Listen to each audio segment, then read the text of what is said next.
Hopefully the editing button on YouTube when I upload this will kind of brighten it up a little bit. It'll get a little brighter as the sun comes up. It's about 6:11 on this Tuesday morning. Yeah, I've been up for a little while. Figured, what the heck. And sometimes drinking some Dr. Pepper doesn't help too much, but I did sleep a little bit yesterday afternoon, and now I'm trying to sleep a little bit, trying to relax again before I go with my mom down to Tracy later on and see my aunt, and then ride with her and my uncle to Hayward to see my grandma. But anyway, you see the title down there. This is my opinion on the state of the WWE, or the state of the WWE in my opinion.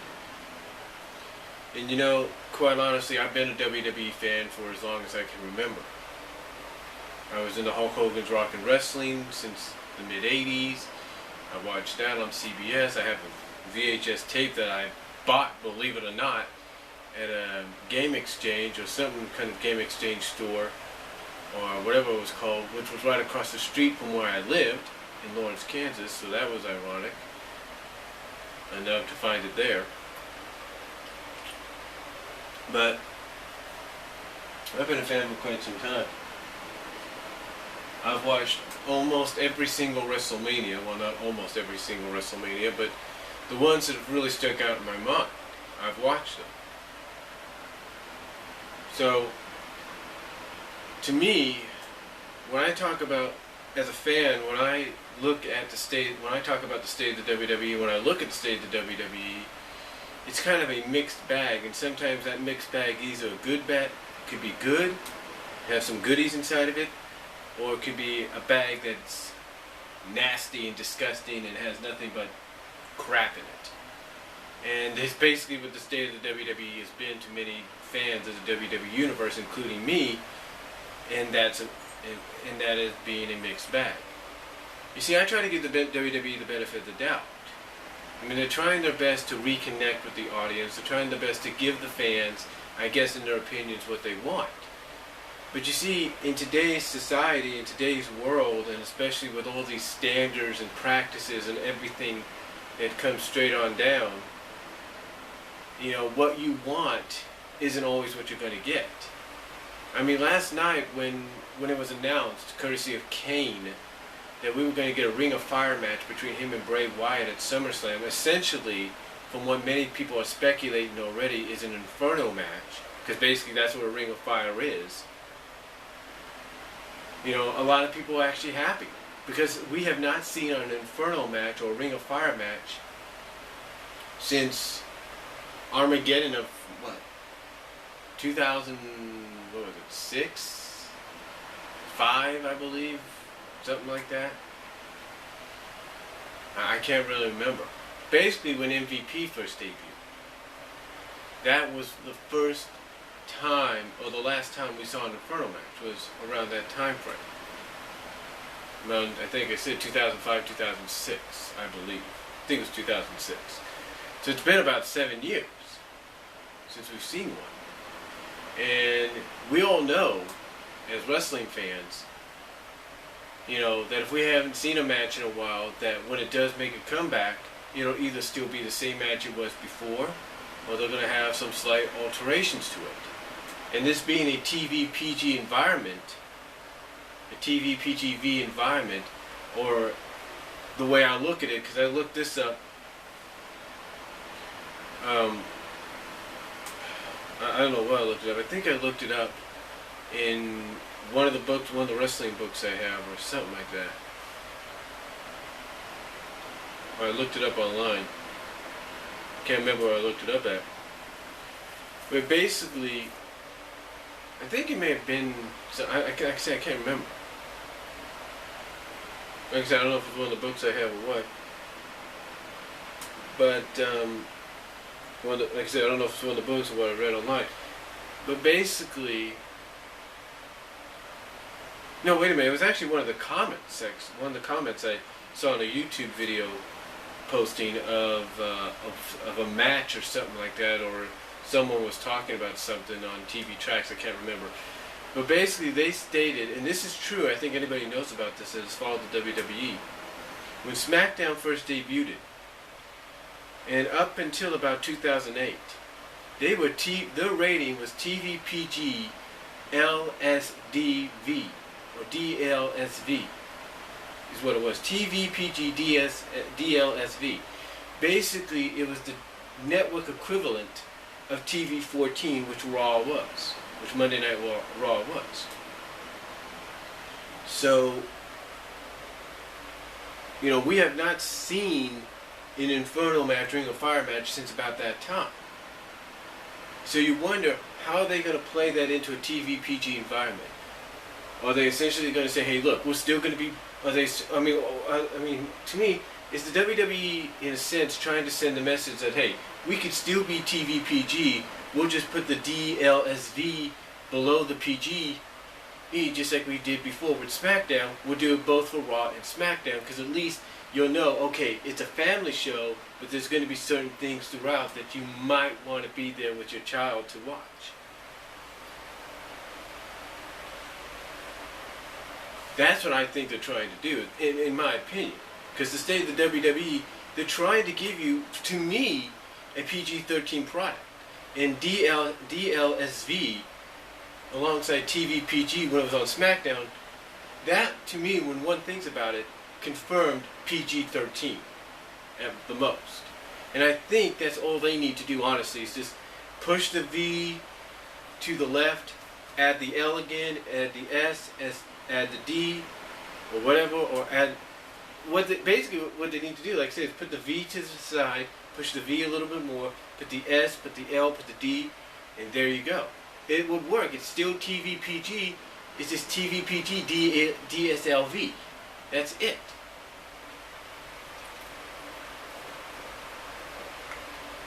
I understand they're trying to go with the main storyline being kind of like good versus evil kind of deal right now. The good being represented by Triple H, and trying to pave the way, and trying to take the company, trying to take control of the company into a positive direction that's going to benefit against the evil corruptness of the father-in-law that wants to keep things the way he wants them, not wanting to change.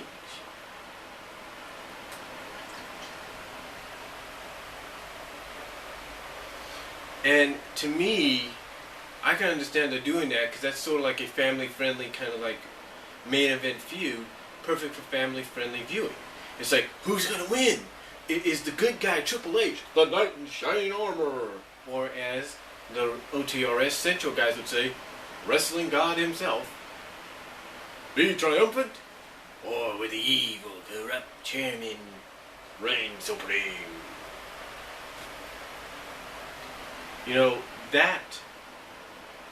That, ladies and gentlemen, I can understand, is a good main event feud, storyline feud, for family-friendly viewing. I get that. I totally understand that. But you see, that's also where the problem lies.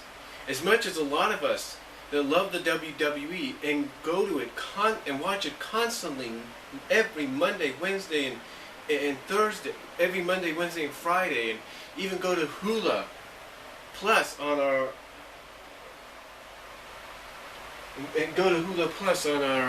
where did I put it?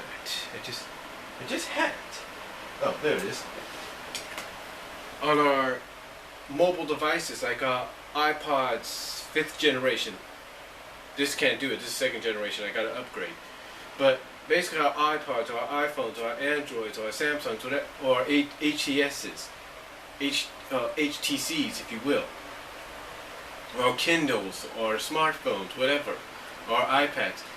How many of us don't tune into Hulu Plus through these mobile devices, through our Xboxes, Wii U's, and PS3s, and soon to be PS4s, and maybe Xbox Ones?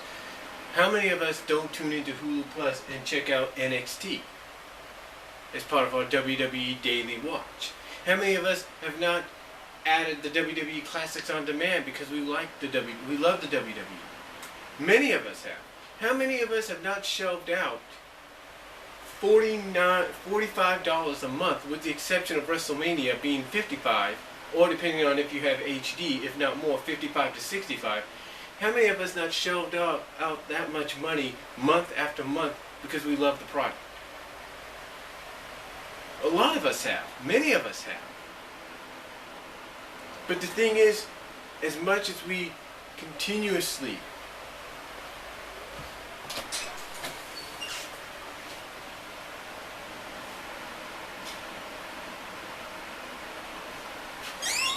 I had to do that for a second, folks. Let me check my time here. Okay. But like I said, how many of us continuously, constantly do that? How many of us go on our computers here and constantly go to torrents every time a pay-per-view is over, even if we don't, let's say we can't afford to order it, but we want to see it. How many of us go to our PCs here and download them? How many of us go to live or free streaming just to watch it? A lot of us do, and we do it because we love the WWE, and that is why even through its hard times, or its mixed up times, its mixed bag situation right now, that's one of the reasons we still support it, even through its mixed up time right now. It's kind of like its transitional period, if you will. You know, we are still supporting it because we love it, and we know eventually they're going to lead us into another era that we're going to enjoy.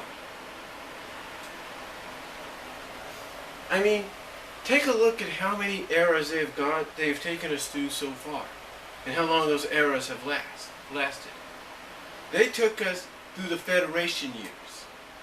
Those lasted from 85 or 84 or 85 to 1992 or 93. The longest it's ever lasted. You're looking about 9 to 10 years of the Federation years. Then, when you think about it, after that we went to the new generation. And the new generation started in 94, and they lasted to the end of to around 97. Short three-year run, no big deal. Maybe even 98, short 3 to 4 year run. Then you take a look at the Attitude Era, and it lasted from about late 97 to technically 2003. I don't care what people say, if not a little longer, 2003, or mid-2002, 2003, or actually mid-2002, and you're looking at about 5 years there, which puts it second behind the Federation years.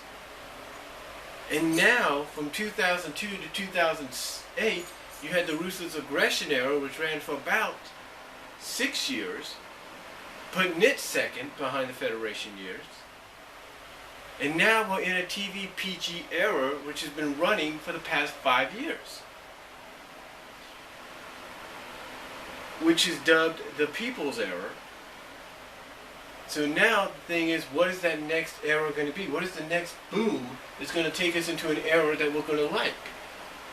Because there's a lot of fans that sit in those audiences at those arenas, that sit at home like I do and watch the product and constantly wish and hope for the return of something similar, or the debut of something similar to the Attitude Era and the Ruthless Aggression Era. We want that. We want that, but because of the standards and practices set in by people, by places like by organizations like the FCC, parental organizations led by moms, and mostly by moms. No offense to any mothers out there, because I can understand why you guys would be part of this. Look, I totally understand all that. I totally understand all that, but it's because of those kind of organizations. It's because of the support of Be a Star, campaign.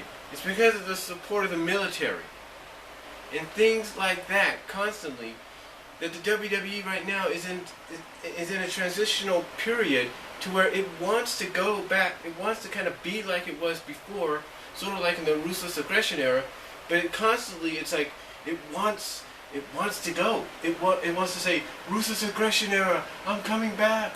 We're bringing you back. Hold on, we're coming for you. We're going to bring you back. And yet, as close as the WWE gets to trying to bring back that era or something like that, it's things like the FCC and these parental groups and all that I mentioned that keeps reeling them in and saying, nope, not going to happen, not going to happen, not going to happen. Sorry, so close, but yet so far. And that's the thing. There are people backstage, believe it or not, like Triple H, I guarantee it. Like Dutch Mantel, like Paul Heyman. You know, like Jesse James, Road Dogg. You know, Brian James, I should say. You know, there's people back there that want to get the WWE back to that era, into an era similar to what they had before. But they can't because of all these situations. Now, you can blame the fact that Linda McMahon is constantly running for some kind of political office. I understand that. I can understand you saying, well, the reason I like this is because of this girl, because this lady won't won't stop running for political office. And I get that. I totally understand that. And you have a right to be angry about it. You have the right to blame. But it's not just her. It's all these other things that I mentioned that are constantly keeping the WWE in a transitional era, in a transitional period or bubble in which they're trying to slowly get out of, poke holes through, and get out of and move forward, but yet they can't. You know, with the Ring of, here's the thing. When CM Punk and John Cena had their match where Cena's Royal Rumble victory, his shot at WrestleMania was on the line. When they did the pile driver, from what we understand, there was a big blow up backstage because that's a banned move, and I understand that. I can get the fact that the pile driver was banned, and especially a straight up one like CM Punk did. I can understand that. But what the WWE needs to understand, and you have to realize that you don't ever hear Vince McMahon talking about it much after a while, is that people backstage have to go right up to Vince McMahon, like Triple H, maybe like a Paul Heyman, maybe like a Dutch Mantel, if they have any say whatsoever. Heck, they had to write at the last second an episode of Raw, and it turned out to be a great Raw in many people's eyes. But basically, you have guys like that, and maybe others going up to Vince and saying, hey, calm down, it's okay. You wanted them to go out there and steal the show, and that's what they did. They did what they had to do to steal it. And they did. They ended the show on Cena won, but they ended the show on a positive note by having a great match. And you see, and again, that within lies the problem. Vince McMahon says whether it's scripted or not, scripted or work shoot or half shoot, whatever you want to call it, you want to believe that he knows what the fans want, and maybe he does. The fact is, people backstage are trying to tell him, Vince, you may think you know, and you might at times, but most of the time you don't. Triple H said it best last night on Raw. And whether it was a work shoot, a half promo / work shoot rant, whatever you want to call it, he said it best. He basically said what every single insider, what every single fan has been saying for quite some time, and that is that Vince McMahon is lost it. Vince McMahon is gone. The genius that he was is not there anymore. Basically, he's out of touch. And he needs to realize, look, we can't constantly keep giving you what you want. We can't constantly say, hey, let's have right back against Cena, muscle against muscle, power against power.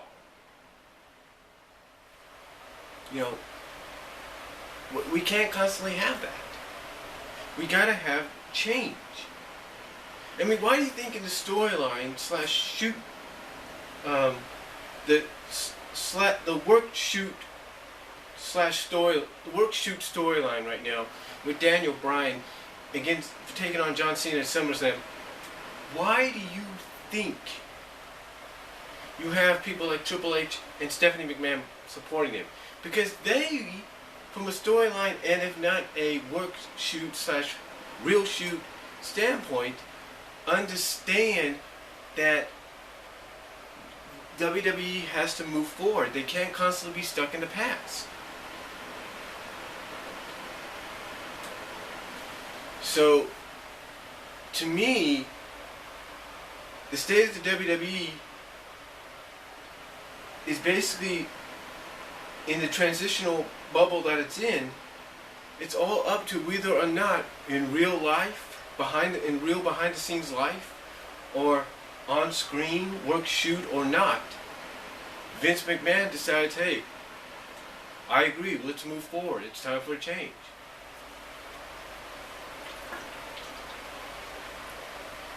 That's the only way certain things are going to happen. And I believe WWE is trying to, at least I think Triple H maybe is trying to, Paul Levesque is trying to, let all the people that sponsor them, that support them, and all the organizations they support and sponsor, they're trying to let them know, look, we're still going to be a TV, PG, family-friendly family product, but we're going to probably go back into sort of that TV, PG, DSLV section, or at least DLV section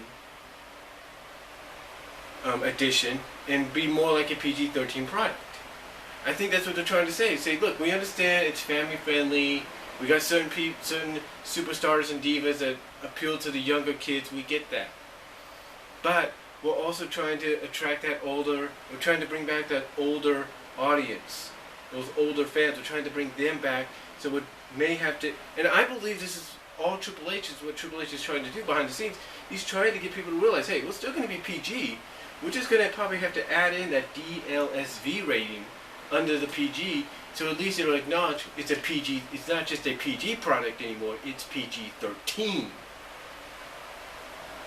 so that it's appropriate for the family and for older audiences.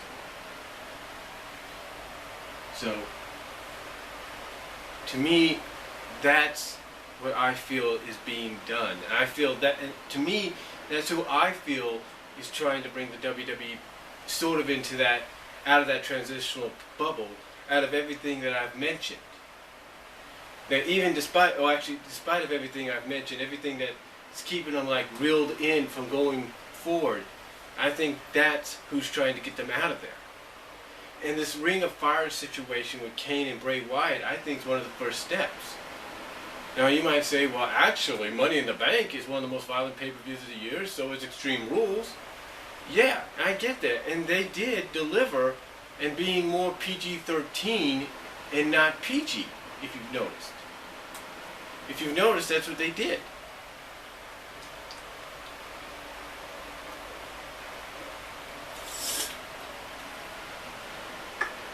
So I truly believe that Triple H, Paul Levesque, is one of the main people trying to kind of convince all the outside sponsors and sources and stuff like that, that hey, we are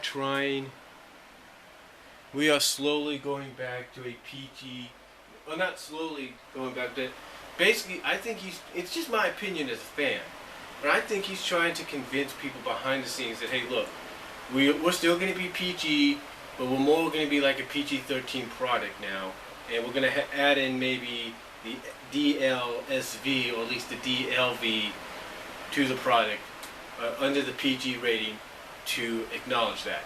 And I think that's what they're going to do. I think eventually one of these days you're going to see that appear on Raw. I truly do think you're going to see that. Now, as far as Total Divas go, you know, apparently it seems to be a huge success. I mean, anything, obviously, depending on exactly what it is, WWE-wise, is a huge success, and obviously, so far, this is. But there's one thing that really bugs a lot of fans about it, even though they like watching it, and surprisingly they do. What bugs them about it is Raw and SmackDown are PG, which again, in my opinion, eventually going to be PG DLSV, and yet you have Total Divas being TV-14. And they don't understand that. It's like, wait a minute, that's TV-14, and yet these are not? Well, I think mostly the reason it's TV-14 is because it's on the E network, and the E network never really was much of a family-friendly network. It's mostly an entertainment network out of the NBC Comcast branch of channels, branch of networks. So, E is basically one of those entertainment channels which basically bases its success on things like reality shows. I mean, look, they got the Kardashians is one of their hit shows. So, what does that tell you? So you got to understand, it's not the fact that, it's not the fact that they got the TV-14 rating. It's the fact that they got the TV-14 rating because they're on the E network and not on USA. I guarantee you, if they were on USA, they would have the PG rating. There's no doubt about that. Maybe I'm wrong, but there's no doubt about that. Now, let's talk about the tag team, the state of the tag team division. For a moment. Hold on a second. Okay. I got about 2.5 minutes to go here.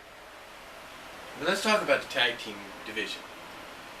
A lot of people actually say this is the best the tag team division has been in quite some time. Because you have legitimate tag teams, and you actually are having legitimate tag team matches instead of just one tag team match a night or a week. You're actually having more. And you're actually having some reasonings behind it. I mean, you have Tons of Funk, Tenzai and Brodus Clay, you have the Usos, you have the Shield, mostly Seth Rollins and Roman Reigns right now. You have the Real Americans, Swagger and Antonio. You have the Primetime Players.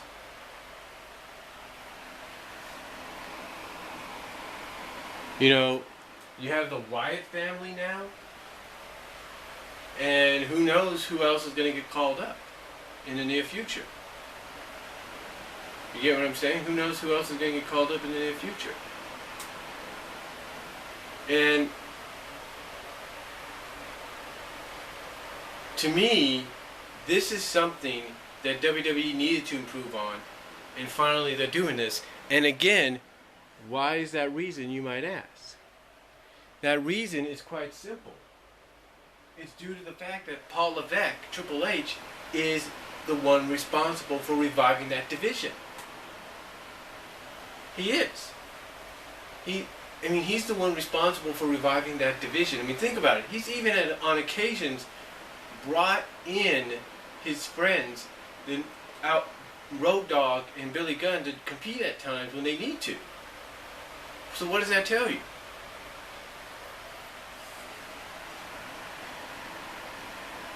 And they constantly have, they have other teams waiting to debut in the near future. I mean, think about it this way. Justin Gabriel, when his partner and friend Tyson Kidd gets better, International Airstrike, they're back in town.